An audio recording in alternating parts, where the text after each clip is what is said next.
नमस्ते साथियों, प्रियंका चौधरी संस्कृत क्लासेज पर आप सभी का स्वागत, अभिनंदन।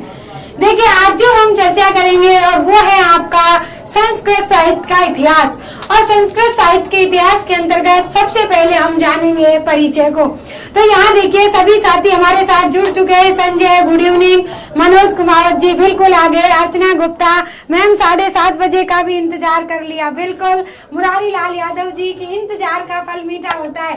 बिल्कुल। यहाँ देखिए, सभी साथियों से क्षमा चाहते हैं क्योंकि अब ऑफलाइन बैचों में ज्यादा बिजी होने के कारण देखिए साथियों, आपकी जो कक्षा है, लेकिन फिर भी यहाँ आपके लिए कि भाई आपको चाहे आधे घंटे के लिए, 30 मिनट के लिए, 1 घंटे के लिए, जिस प्रकार से भी समय मिले तो जरूर देना होगा। तो यहाँ देखिए, कुछ दिन की बात है साथियों, 2-4 दिन की। तो यहाँ अशोक डामोर जी गुड इवनिंग, गुड इवनिंग। और अवधेश, जय माता दी। और kids education good evening, good evening सभी को। नमस्कार, राम राम, राधे राधे। सभी साथियों से क्षमा चाहते हैं देरी के लिए। तो यहाँ देखिए, आज जो हम शुरुआत करेंगे और वो शुरुआत करेंगे आपके यानी कि जो आपका साहित्य है उस साहित्य के सामान्य परिचय की। और इस सामान्य परिचय के अंतर्गत भी यहाँ आपके लिए जो कक्षाएं हैं वो कक्षाएं यानी कि किस प्रकार से आपको देखना होगा कि सबसे पहले यहाँ जो आपकी कक्षा होगी और यहाँ हम देखेंगे कि यहाँ जो आपका है संस्कृत साहित्य का इतिहास। किसका इतिहास है? संस्कृत साहित्य का। संस्कृत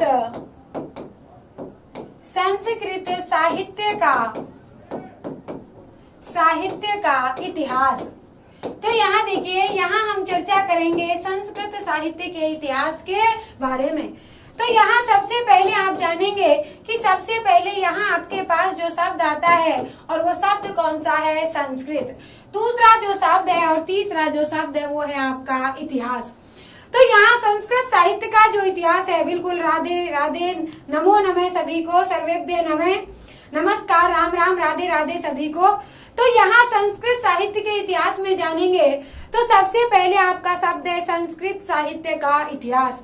और ये जो आपका संस्कृत जो शब्द है, तो यहाँ आपको सबसे पहले आपको बताया था कि यहाँ संस्कृत जो शब्द है ये आपकी संस्कृत शब्द की जो व्युत्पत्ति होती है, आप सभी जानते हैं, बार बार इसको बताना नहीं है कि यहाँ संस्कृत जो शब्द है इसमें सम उपसर्ग है और कौन सी मूल धातु डुक्रियां है और यहाँ जो प्रत्यय है उस प्रत्यय का नाम क्या है? इक्तय प्रत्यय। तो यहाँ आपका जो उपसर्ग है उस उपसर्ग का नाम है सम और यहाँ धातु है डुक्री है और प्रत्यय है इक्तय। तो ये तो आपका कौन सा शब्द है? संस्कृत शब्द। यहाँ जो आपका साहित्य जो शब्द है इसमें साहित्य तो मूल शब्द है और यहाँ जो प्रत्यय है उस प्रत्यय का नाम है शय प्रत्यय। और इस शय प्रत्यय में से हलन्त्यम सूत्र से यह की संज्ञा और यहाँ यानी कि आपके स प्रत्यय से स की संज्ञा होकर के क्या शेष रहता है? यह। और यहाँ जब यह शेष रहता है और आगे यहाँ आदि वृद्धि होकर के शब्द बनता है साहित्य। क्या शब्द बनता है? साहित्य।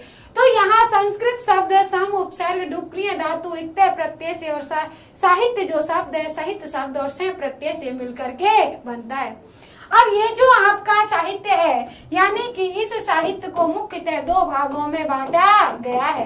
किसको? ये जो आपका साहित्य है और संस्कृत के अंतर्गत इस साहित्य को मुख्यतः कितने भागों में बांटा गया है? 2 भागों में। और जो 2 भागों में साहित्य को बांटा गया है, एक तो है आपका वैदिक साहित्य। कौन सा साहित्य है? तो एक तो है आपका वैदिक साहित्य और दूसरा जो आपका साहित्य है उसका नाम है लौकिक साहित्य। तो एक तो है वैदिक साहित्य और दूसरा है आपका लौकिक साहित्य। तो यहाँ हम चर्चा करेंगे वैदिक साहित्य और लौकिक साहित्य। अब ये जो आपका वैदिक साहित्य है, इस वैदिक साहित्य के अंतर्गत भी इसके 4 भाग किए गए हैं और 4 भागों के अंतर्गत सबसे पहले यहाँ आपके आते हैं वेद और वेदों के बाद आते हैं ब्राह्मण। कौन आते हैं? ब्राह्मण। और ब्राह्मणों के बाद आते हैं आरण्यक और आरण्यक के बाद आते हैं उपनिषद। क्या आते हैं? उपनिषद।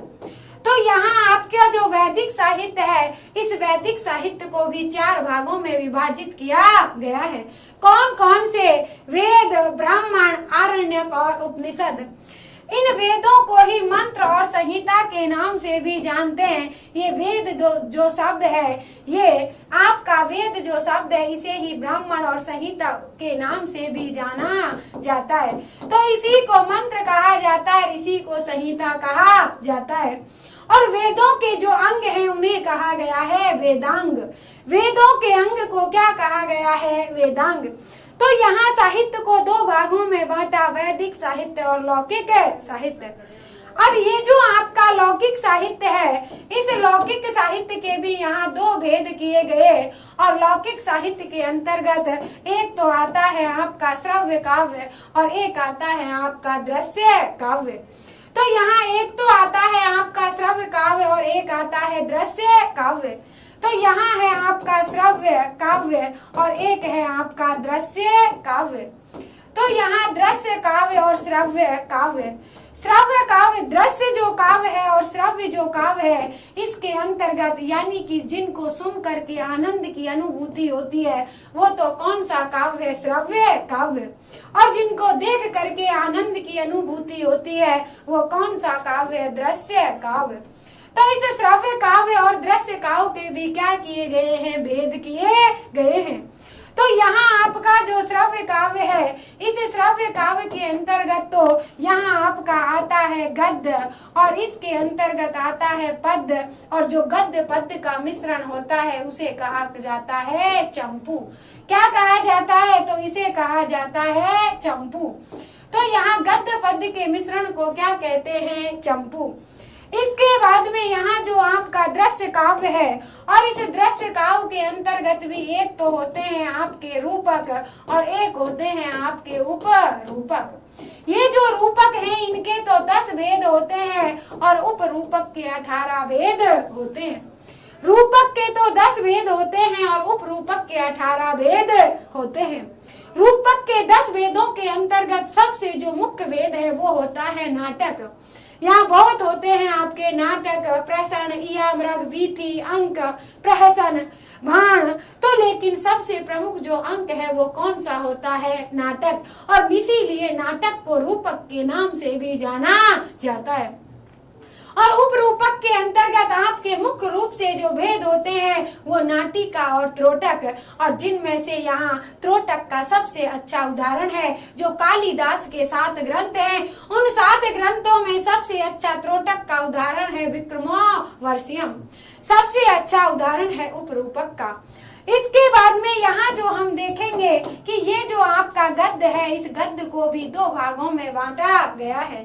एक तो आपकी होती है कथा और दूसरी होती है आपकी आख्यायिका। कौन सी होती है? आख्यायिका। तो जो कथा है वो तो आपकी होती है काल्पनिक और आख्यायिका जो है वो होती है ऐतिहासिक। कैसी होती है? ऐतिहासिक। यहाँ बिल्कुल प्रिंस वर्मा जी, राम राम, नमस्कार सभी को।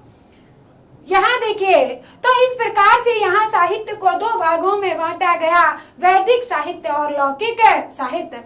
और वैदिक साहित्य को भी 4 भागों में विभाजित किया, वेद, ब्राह्मण, आरण्यक और उपनिषद। और वेदों को ही क्या कहते हैं? मंत्र और संहिता के नाम से जानते हैं। और यहाँ लौकिक साहित्य को 2 भागों में विभाजित किया, श्रव्य काव्य और दृश्य काव्य। जिनको सुन करके आनंद की अनुभूति हो वो श्रव्य काव्य और जिनको देख करके आनंद की अनुभूति हो वो दृश्य काव्य। श्रव्य काव्य के अंतर्गत गद्य, पद्य और चंपू आते हैं। और गद्य अपादे पद संतानो गद्यम, चरण से रहित, छंद से रहित रचना को क्या कहा जाता है? गद्य। और छंदबद्ध जो रचना है उसे क्या कहा जाता है? पद्य। और पद्य के तो बहुत सारे यहाँ हमारे पास परिभाषाएं आती हैं। पद्य जब पढ़ेंगे, जब पद्य की परिभाषाएं पढ़ेंगे, क्योंकि आनंदवर्धन ने कहा था ध्वनि आत्मा गद्य पद्य से, यानी कि जो काव्य है उस काव्य को ही ध्वनि आत्मा काव्य से, काव्य की जो आत्मा है वो किसे कहा है? ध्वनि को। वामन ने कहा था रीति आत्मा काव्य से, तो रीति को ही काव्य की आत्मा कहा था। तो काव्य कहें, कविता कहें या पद्य कहें, और गद्य, पद्य और चंपू और दृश्य काव्य रूपक तो होते हैं 10 और उपरूपक होते हैं 18। तो अब आज जो आपकी कक्षा है वो जो आपकी कक्षा होगी, यानी कि सबसे पहले यहाँ जो हम जानेंगे वो जानेंगे आपके जो वेद हैं, उन वेदों के अंतर्गत इन वेदों के उपवेद कौन से हैं, इन वेदों के ब्राह्मण ग्रंथ कौन से हैं, इन वेदों के आरण्य ग्रंथ कौन से हैं और इन वेदों के उपनिषद कौन से हैं।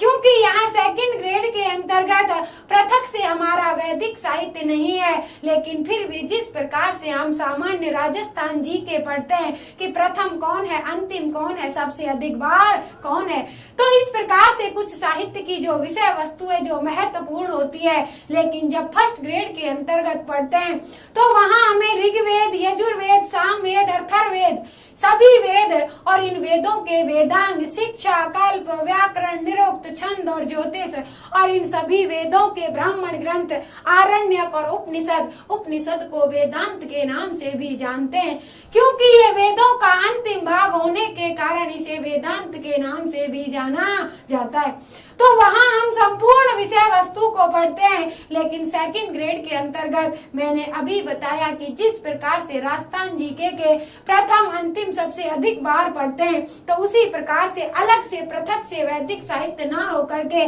केवल वैदिक साहित्य के हमारे यहाँ क्या है, इंद्र सूक्त सूक्त हैं, जिनमें आपके इंद्र, पुरुष, विष्णु और अग्नि सूक्त हैं। तो यहाँ हम किसकी, वेद की सामान्य चर्चा करेंगे और वो होगा वेदों का सार।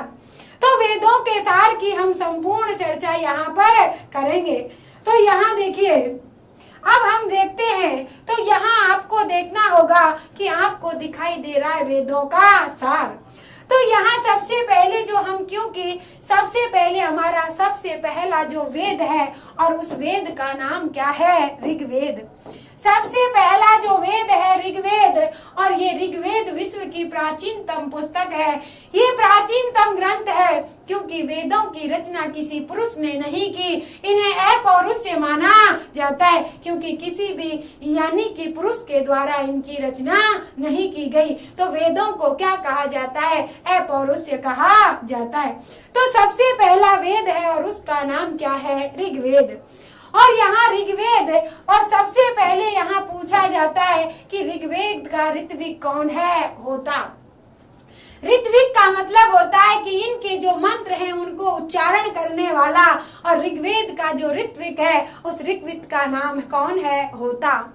इसके बाद में पूछा जाता है कि ऋग्वेद का जो विषय है, तो ऋग्वेद का विषय है ज्ञान। सबसे पहले ऋग्वेद का जो विषय है क्या है, ज्ञान। और ऋग्वेद का जो उपवेद है उसका नाम है आयुर्वेद। ऋग्वेद के उपवेद का नाम क्या है, आयुर्वेद।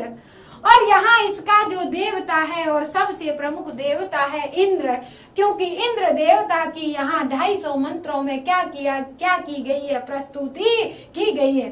तो सबसे प्रमुख जो देवता है वो कौन सा है, इंद्र। और इंद्र सूक्त की यहाँ 250 मंत्रों में स्तुति की गई है, किसके अंतर, ऋग्वेद के अंतर्गत। इसके बाद में इसका जो छंद आता है, और ऋग्वेद का जो छंद है उसका नाम है त्रिष्टुप गायत्री।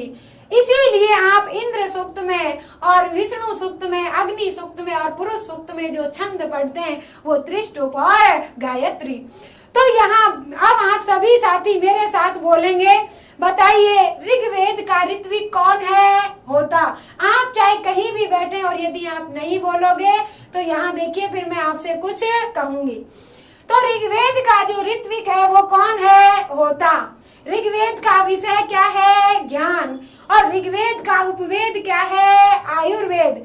ऋग्वेद का देवता कौन है, इंद्र। और ऋग्वेद का छंद क्या है, त्रिष्टुप गायत्री। इसके बाद में हम चर्चा करते हैं आगे की। अब ऋग्वेद जो हमारे वेद हैं, उन वेदों के कुछ ब्राह्मण ग्रंथ हैं, कुछ आरण्यक ग्रंथ हैं और कुछ उपनिषद ग्रंथ हैं। तो यहाँ हम देखेंगे कि ऋग्वेद के जो ब्राह्मण ग्रंथ हैं, और ऋग्वेद के ब्राह्मण हैं ऐतरेय और सांख्यायन। इस सांख्यायन को ही कौस्तकी के नाम से भी जाना जाता है। तो ऋग्वेद के दो ब्राह्मण जो ग्रंथ हैं वो कौन कौन से हैं, मुख्य रूप से ऐतरेय और सांख्यायन। और ऋग्वेद के जो आरण्यक जो ग्रंथ हैं वो भी कौन से हैं? ऐतरेय और सांख्यायन। अब बताइए, कुछ याद करना है। ब्राह्मण ग्रंथ भी ऐतरेय और सांख्यायन, और आरण्यक ग्रंथ भी ऐतरेय और सांख्यायन, और यहाँ उपनिषद ग्रंथ भी क्या है? ऐतरेय और सांख्यायन, क्योंकि सांख्यायन को ही क्या कहते हैं? कौस्तकी। तो यहाँ आपने देखा कि ब्राह्मण ग्रंथ भी ऐतरेय और सांख्यायन, आरण्यक ग्रंथ भी ऐतरेय और सांख्यायन, और उपनिषद ग्रंथ भी ऐतरेय और सांख्यायन। ये यहाँ आदि यानी कि यहाँ इसमें 10 उपनिषद हैं, लेकिन इन 10 उपनिषदों में से जो मुख्य रूप से है वो कौन कौन से हैं? ऐतरेय और कौस्तिकी।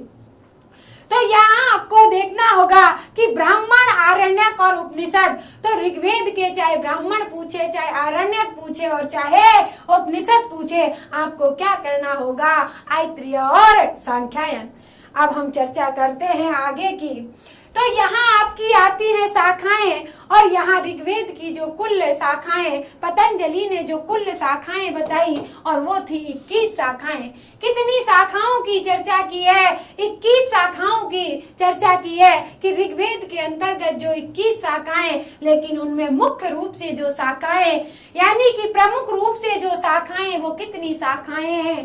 5 शाखाएं। और इन 5 शाखाओं में भी जो उपलब्ध शाखा है वो कौन सी शाखा है? साकल शाखा।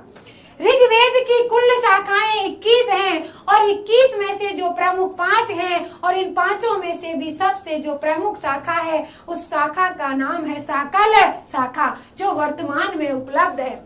इसके बाद में आती है आश्वलायनी, मंडूकायनी, वासकल और सांखायनी।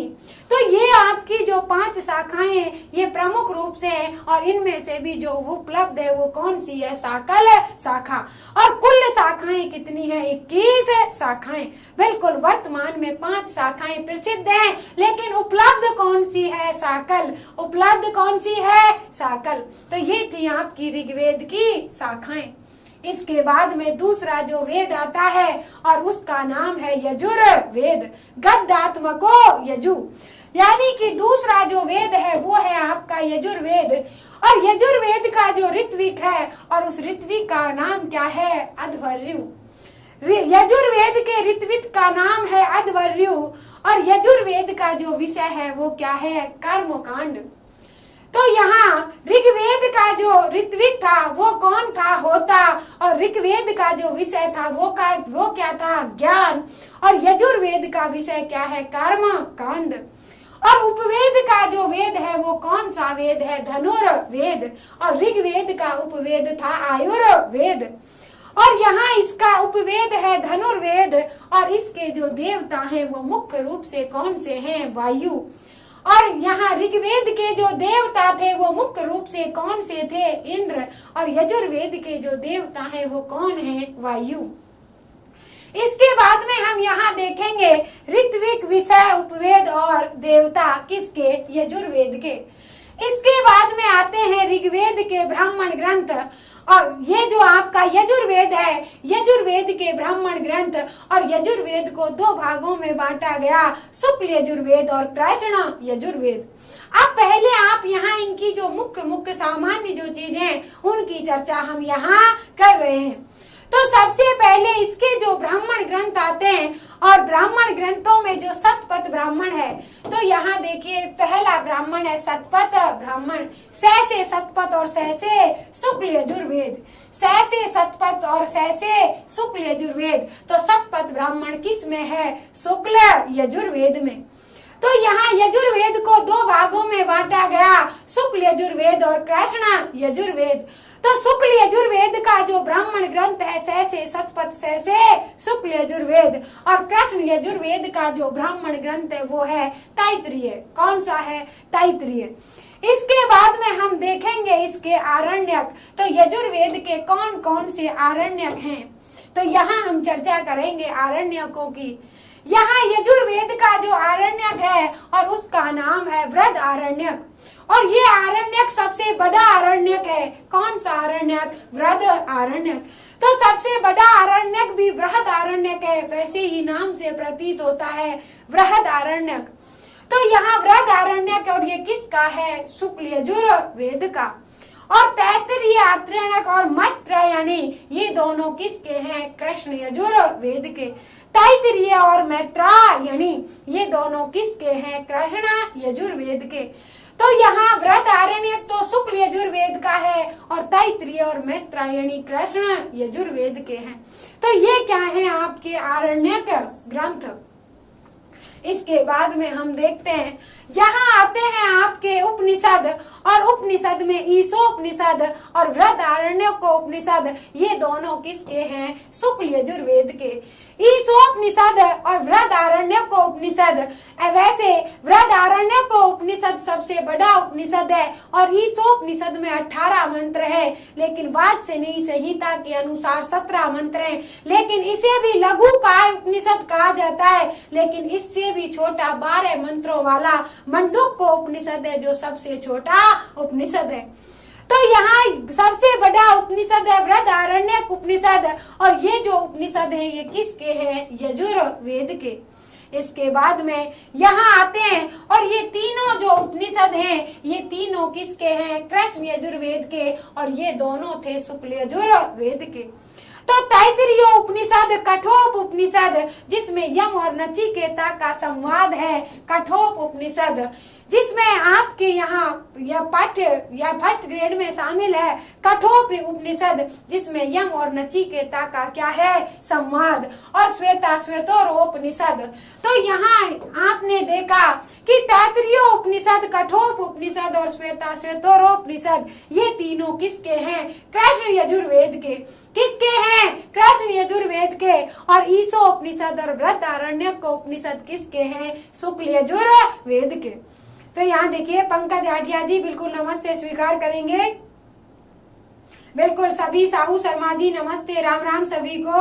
और अब हम देखते हैं, तो यहाँ आपने देखा कि तीन तो किसके हैं? कृष्ण यजुर्वेद के। बोलिए मेरे साथ, तैत्तिरीय उपनिषद, कठोप उपनिषद और श्वेता श्वेतोरोप उपनिषद। और दोनों किसके हैं? शुक्ल यजुर्वेद के। कौन कौन से? ईशोपनिषद और बृहदारण्यक उपनिषद। इसके बाद में हम देखते हैं, अब आती हैं यजुर्वेद की शाखाएं।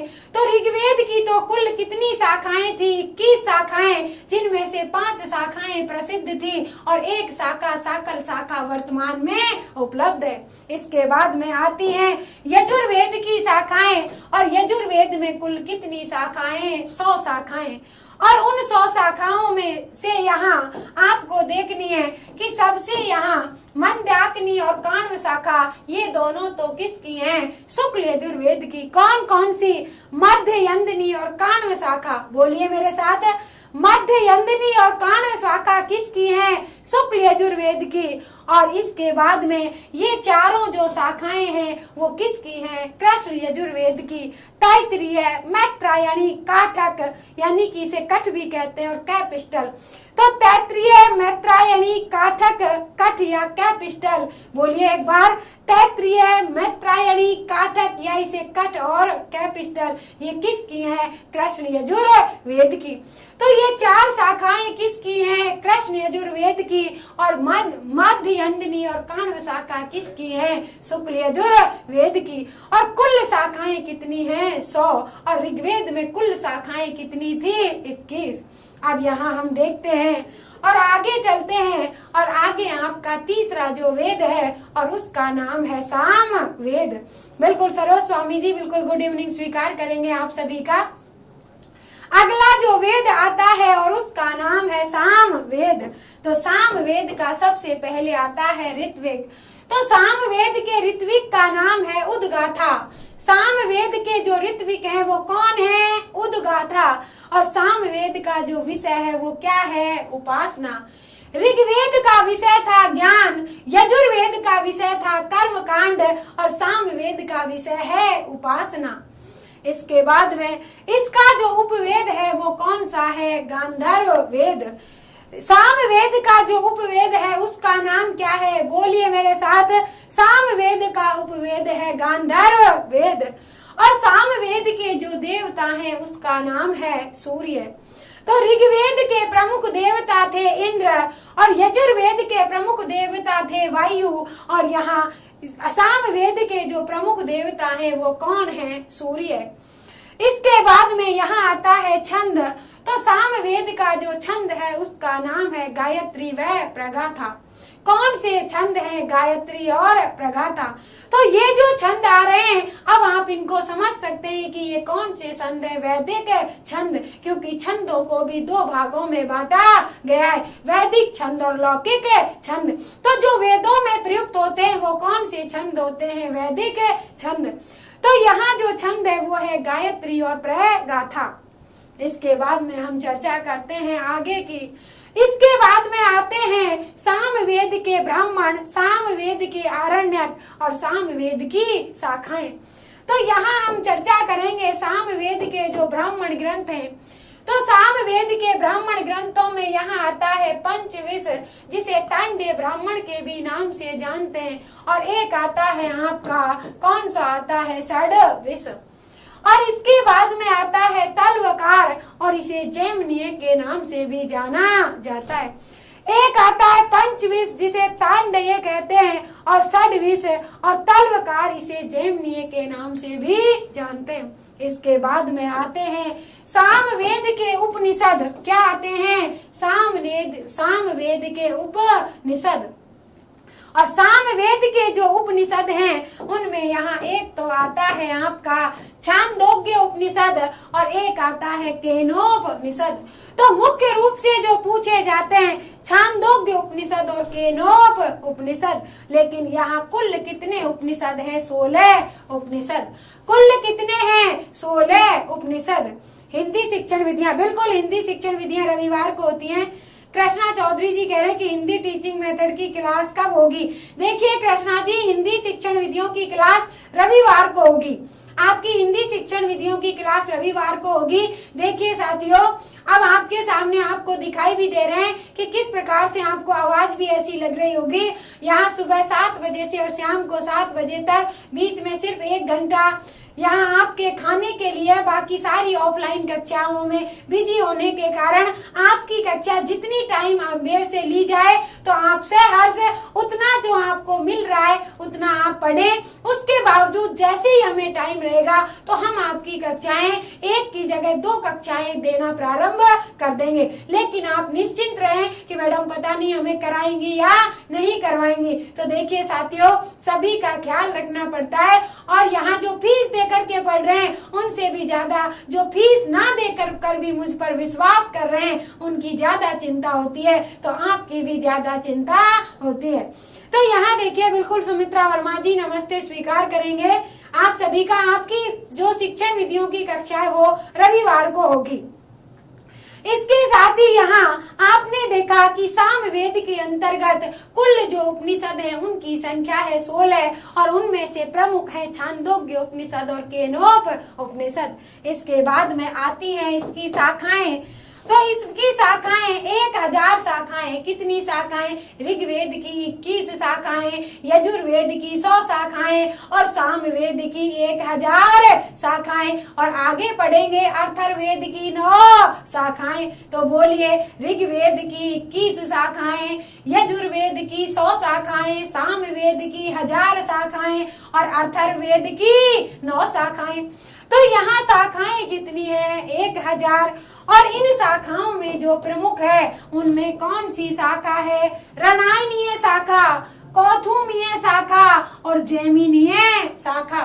देखिए, जो भी साथी कक्षा को देख रहे हैं वो मैं ऐसा नहीं कि ये आपको यहाँ जो पीडीएफ है ये प्रियंका चौधरी संस्कृत क्लासेस टेलीग्राम पर भी उपलब्ध हो जाती है, लेकिन जो मैं आपको विषय वस्तु पढ़ा रही हूँ यदि आपने वो हाथ से लिखी तो यहाँ देखिए आपके लिए इससे ज्यादा और भी कुछ बेहतर साबित नहीं होगा। देखिए साथियों, अब और जो व्याकरण होती है वहाँ भी समझाने का विषय होता है, शिक्षण विधियां होती हैं वहाँ भी समझाने का विषय होता है, लेकिन ये आपका जो साहित्य है ये अभ्यास का विषय होता है कि करत करत अभ्यास अभ्यास के जड़मित होत सुजान और रसरी आवत जात रे और सिल पर पड़त निशान। तो आप इसका जितनी बार अभ्यास करोगे एक शिक्षक आपके लिए एक अच्छा कंटेंट उपलब्ध करवा सकता है कि कहां से और किस प्रकार से एक सुव्यवस्थित सामग्री उपलब्ध करवा सकता है। लेकिन यहाँ अभ्यास तो साथियों आपको भी करना पड़ेगा। तो आप जितनी बार अभ्यास करेंगे तो ये जो हमारी चीजें ये हमारे मस्तिष्क में स्वतः ही क्या हो जाएंगी, यानी कि जिस प्रकार से यहाँ जब हम पेपर देंगे तो वो पेज और पृष्ठ भी हमें याद आने लग जाएंगे। तो यहाँ आपको देखना होगा कि आपके लिए एक सुव्यवस्थित सामग्री, एक अच्छी सामग्री, एक परीक्षा उपयोगी सामग्री उपलब्ध करवा सकते हैं, लेकिन अभ्यास आपको भी करना पड़ेगा। तो यहाँ हम देखेंगे कि इसकी 1000 शाखाएं, बोलिए कौन कौन सी शाखाएं प्रमुख हैं। रणनीय शाखा, कौथुमीय शाखा और जैमिनीय शाखा। इसके बाद में चर्चा करते हैं आगे की। और अंतिम जो वेद है वो आता है आपका अथर्ववेद। और अथर्ववेद को ऋग त्रयी में शामिल नहीं किया गया है, क्योंकि इसकी रचना उत्तर वैदिक काल में मानी जाती है। तो अथर्ववेद को ऋग त्रयी में शामिल नहीं माना जाता। ऋग त्रयी के अंतर्गत ऋग्वेद, यजुर्वेद और सामवेद को ही शामिल माना जाता है। इस अथर्ववेद के अंतर्गत जादू टोना और ऐसी यानी कि ऐसी सामग्री की विषय वस्तु होने के कारण इसकी जो रचना है वो उत्तर वैदिक काल में मानी जाती है। तो अथर्ववेद का जो ऋत्विक है और अथर्ववेद का जो ऋत्विक है उस ऋत्विक का नाम है ब्रह्मा। अथर्ववेद का ऋत्विक कौन है? ब्रह्मा। और इसका जो विषय है वो क्या है? जादू टोना। और इसका जो उपवेद है वो क्या है? अर्थवेद। इसका जो उपवेद है वो कौन सा वेद है? अर्थवेद। और इसका जो देवता है वो क्या है? सोम। तो इसका जो देवता है वो है सोम। तो ऋग्वेद का देवता था इंद्र, यजुर्वेद का देवता था वायु और सामवेद का देवता था सूर्य। सामवेद और सूर्य और अथर्ववेद का देवता कौन है? सोम। इसीलिए आपके यहाँ धू स्थानीय देवता, पृथ्वी स्थानीय देवता। तो इस प्रकार से इन देवों को भी अलग अलग बांटा गया है कि वेदों के अंतर्गत कौन कौन से देवता पृथ्वी स्थानीय हैं, कौन से धू स्थानीय हैं। और अब यहाँ हम देखते हैं तो ये था आपका कौन सा वेद? अथर्ववेद। अथर्ववेद में केवल एक ही ब्राह्मण ग्रंथ उपलब्ध है और कई बार परीक्षाओं में पूछा जाता है कि अथर्ववेद के अंतर्गत केवल और केवल जो ब्राह्मण ग्रंथ है उसका नाम है गोपथ ब्राह्मण।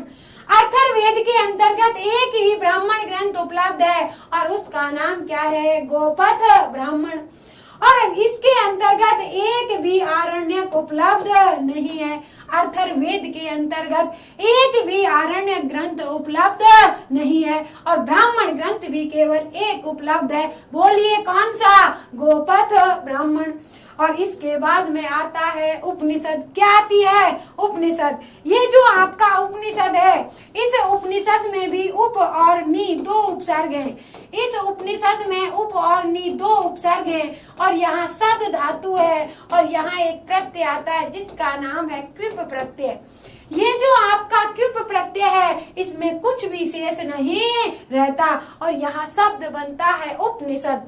और उपनिषद ये वेदों का अंतिम भाग होने के कारण इन्हें वेदांत भी कहा जाता है। किसको? उपनिषदों को। तो यहाँ देखिए ये कह रहे मैम पीडीएफ फाइल केवल, हाँ बिल्कुल देखिए यहाँ बिल्कुल पीडीएफ फाइल आप कह रहे हो बिल्कुल वही डाला करेंगे, बिल्कुल क्लास नहीं लेते और केवल उनको मैटर उपलब्ध हो जाए। तो यहाँ देखिए अब यहाँ हम चर्चा करते हैं। तो यहाँ उपनिषद है और उपनिषदों के अंतर्गत कौन कौन से उपनिषद हैं? एक तो है प्रश्नोप उपनिषद, एक है आपका मुंडोक उपनिषद और एक है मांडुक्य उपनिषद। तो यहाँ प्रश्नोप उपनिषद, मुंडोक उपनिषद और मांडुक्य उपनिषद ये किसके उपनिषद हैं? अथर्ववेद के जो उपनिषद हैं। मेरे साथ बोलेंगे कौन कौन से उपनिषद प्रमुख हैं? प्रश्नोपनिषद, मुंडोक उपनिषद और मांडुक्य उपनिषद। इसके बाद में आती हैं शाखाएं और यहाँ इसकी जो कुल शाखाएं वो कितनी शाखाएं, 9 शाखाएं। तो ऋग्वेद की 21 शाखाएं, यजुर्वेद की 100 शाखाएं और सामवेद की 1000 शाखाएं और अथर्ववेद की 9 शाखाएं। अथर्ववेद की जो 9 शाखाएं, यहाँ कुल 9 शाखाएं हैं, इसलिए यहाँ ये भी प्रश्न पूछ लिया जाता है कि अथर्ववेद में कौन सी शाखा है और कौन सी नहीं है। जहाँ कम विषय वस्तु होती है वहीं पर ऐसे प्रश्न पूछे जाते हैं। तो यहाँ इसकी 9 शाखाओं में एक शाखा का नाम है पीपलाद, एक का है मोद, तोद, सौनकीय, जलद, जाजल और ब्रह्मवेद, देवदर्श और चारण वेद। लेकिन यहाँ वर्तमान में जो उपलब्ध हैं, जैसे ऋग्वेद में प्रसिद्ध शाखाएं तो हैं 21, कुल शाखाएं हैं 21, प्रसिद्ध शाखाएं हैं 5 और ऋग्वेद में उपलब्ध शाखा है 1। उसी प्रकार से अथर्ववेद में कुल शाखाएं कितनी हैं, 9, लेकिन यहाँ उपलब्ध शाखाएं कितनी है, 2। और उपलब्ध शाखाएं जो 2 हैं वो कौन कौन सी हैं, एक का नाम है पीपलाद और एक का नाम है सौनकीय। तो यहाँ अथर्ववेद में कुल शाखाएं 9 हैं, जिनमें से 2 ही उपलब्ध हैं। तो इस प्रकार से यहाँ देखिए, ये आपका कौन सा वेद था, अथर्ववेद। कौन सा वेद था, अथर्ववेद। तो इस प्रकार से यहाँ हमने सिर्फ और सिर्फ इस विषय वस्तु को जाना कि वेदों के अंतर्गत जो आपके वेद हैं, क्या हैं, वेद, और इन वेदों के क्या देखे हैं, उपवेद, और इन वेदों के हमने क्या देखे हैं, ब्राह्मण, और इन वेदों के हमने क्या देखे हैं, आरण्यक, और इन वेदों के हमने क्या देखे हैं, उपनिषद। क्या देखे हैं, उपनिषद, और इनके हमने क्या देखे हैं, छंद, और इनकी हमने क्या देखी है, शाखाएं। और उन शाखाओं में से भी कितनी हैं और कितनी उपलब्ध हैं। तो इस प्रकार से यहाँ जो हमने चर्चा की है, ये संक्षिप्त में जो विषय वस्तु जो वेदों का सार है। तो यहाँ हमने देखे वेद, वेदों के उपवेद, उनके ब्राह्मण ग्रंथ, उनके आरण्य ग्रंथ, उनके उपनिषद, उनमें कौन सा छंद है, कितनी शाखाएं हैं और कौन सी शाखा उपलब्ध है। तो यहाँ इस प्रकार से इस विषय वस्तु की हमने चर्चा की है। तो यहाँ देखिए साथियों, आपके लिए जो विधिवत कक्षाएं वो भी आपकी प्रारंभ अब बिल्कुल होने जा रही हैं। तो ये आपकी जो विधिवत कक्षाएं कि आपको बताया साहित्य को 2 भागों में बांटा गया, वैदिक साहित्य और लौकिक साहित्य। तो वैदिक साहित्य के ये 4 भाग थे। तो यहाँ अब आपकी जब फर्स्ट ग्रेड की विज्ञप्ति आ जाएगी, क्योंकि ये तो संक्षिप्त में जो विषय वस्तु थी, तब आपको एक एक वेद को, ब्राह्मणों को, आरण्यकों को और उपनिषदों को लेंगे। लेकिन अभी हमारे सामने क्या है, सेकंड ग्रेड। और सेकंड ग्रेड के अंतर्गत कौन सा साहित्य है, लौकिक साहित्य। और वैदिक साहित्य में से इस प्रकार से जो सामान्य विषय वस्तु होती है, जैसे हमारी जीके में से ऐसी सामान्य चीजों को पूछ लिया जाता है, तो इस प्रकार से सामान्य विषय वस्तु को पूछा जा सकता है। तो इस प्रकार से ये था आपकी वेदों की सहायक सामग्री जो आपके लिए पर्याप्त है। तो आप इनको ऐसे ही नहीं पढ़ें, पीडीएफ से ही नहीं पढ़ें, आप अपना एक रजिस्टर बनाएं और ये आपकी शुरुआत से ही जिस प्रकार से मैंने आपको पढ़ाया है, वैदिक साहित्य, लौकिक साहित्य, और इसी प्रकार से रजिस्टर बना करके पढ़ें। ये विषय वस्तु आपको अंतिम समय के लिए बहुत ही परीक्षा उपयोगी होगी। और जो विषय वस्तु आप हाथ के द्वारा लिखते हैं और बार बार अभ्यास करते हैं, तो यहाँ देखिए वही विषय वस्तु आपको याद होती है, क्योंकि यहाँ आपकी नेगेटिव मार्किंग होती है और नेगेटिव मार्किंग के अंतर्गत किसी भी विषय वस्तु का कंठस्थ होना आवश्यक है। तो यहाँ जब यदि नेगेटिव मार्किंग नहीं होती तो हम ज्यादा विषय वस्तु पढ़ करके भी अच्छे अंक ला सकते हैं, लेकिन जब नेगेटिव मार्किंग होती है तो कम विषय वस्तु पढ़ करके ही अच्छे और विषय परीक्षा उपयोगी हो और कम विषय वस्तु हो, तभी अच्छे अंक प्राप्त कर सकते हैं। नहीं वहां हमें क्या होता है, कंफ्यूजन, और कंफ्यूजन होता है तो क्या होती है, नेगेटिव मार्किंग। तो इस प्रकार से यहाँ आपने देखी, ये थी आपकी कक्षा। तो यदि साथियों 1-2 दिन यदि आपको कक्षा नहीं भी आए तो आप ये ना समझे कि मैडम हमारे लिए कक्षा नहीं दे रही। तो आप ये सोचें कि आपसे ज्यादा आपकी चिंता मुझे है, क्योंकि आप बिना फीस देकर भी मुझ पर विश्वास कर रहे हैं, तो इसलिए आपकी चिंता मुझे। तो आपकी कक्षाएं निरंतर आती रहेंगी, चाहे 30 मिनट, 40 मिनट, कितनी भी मिनट, चाहे 1 घंटे, जितनी भी आए। और जैसे ही अपना टाइम बनेगा, जैसे ही ऑफलाइन से यहाँ समय मिलेगा, तो आपकी कक्षाएं बिल्कुल लगातार निरंतर आती रहेंगी। तो सभी साथी आप जुड़े रहे। आप सभी का बहुत बहुत स्वागत, धन्यवाद, शुभ रात्रि।